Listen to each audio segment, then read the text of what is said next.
Septic inspection for a property in Dumfries on February 16th, 2020.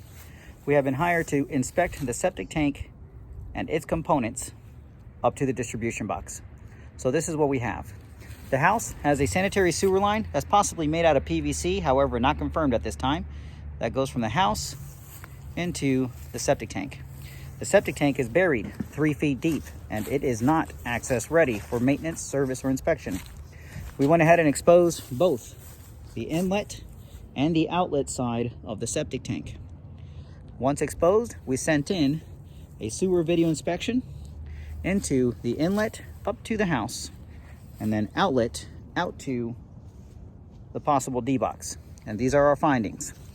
From the inlet, which I'll show you right now, back into the house, the pipe itself holds a great deal of tile grout. That pipe right there. So furthermore, I couldn't see anything because the grout would completely block off my lens. I was able to get into the house, but I couldn't see anything. So in order for me to see anything and determine whether this pipe has proper grade going downhill and into the septic tank without any kind of possible issues like bellies, breaks, or bad grade, this line would require hydrojetting, power washing into the house and pulling it all back into the septic tank. And once in the tank would have to be pumped. Next component expected was the inlet baffle. Inlet baffle has a little bit of a slight incline like this. Instead of going down into the tank, it actually is kind of kicking up a little bit, which is hard to tell right here, but it is somewhat kicking up. That would be a slight indication that there might be a belly right on the inlet side of the septic tank. I cannot confirm that until that pipe is cleaned. The baffle itself, as it sits in the tank, is in good conditions. But the incline, which is somewhat backwards, leads to believe that someone might have pushed down on it a little too hard or not properly supported it before backfilling it. So again, clean it, we get to inspect it after we pump it. Outlet baffle. This outlet baffle per health department code should have a filter. It does not. It is just a PVC baffle, which also works just not as good to prevent sludge saturation in the future of the possible field. For the septic tank itself, again, supposed to have a riser on the inlet, riser on the outlet, accessible for the outlet filter for cleaning. The inlet side is specifically for cleaning both sides of the tank so that we eliminate all the sludge as we pump out.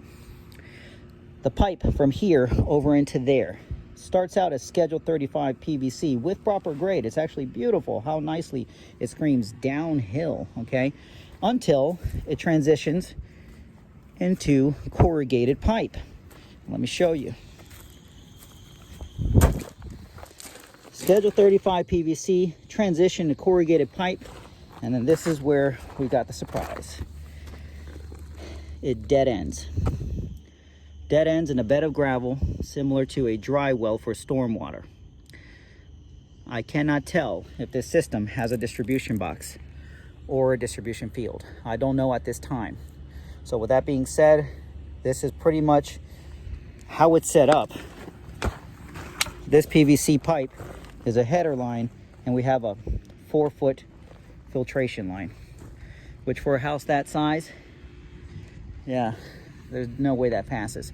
So that's where we're at right now for the system. There are code upgrades that are recommended per the health department. There are items that are of concern that need to be addressed with further service.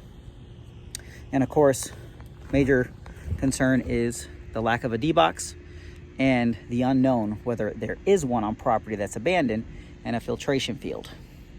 To address this item, a soil scientist or AOSE will have to be contacted. I do have contacts that are reasonably priced and phenomenal people that bat for you, the client, to come out to analyze the property, to of course, find the plans and see if there was a system here at one point in time with a D-box and filtration field.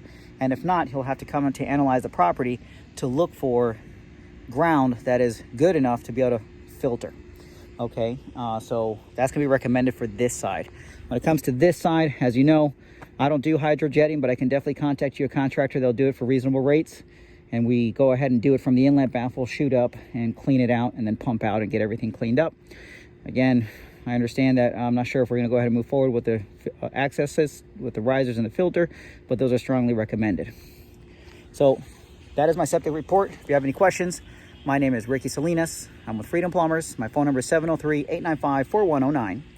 My email is ricky@freedomplumbers.com, and my website is freedomplumbers.com. That's what we got.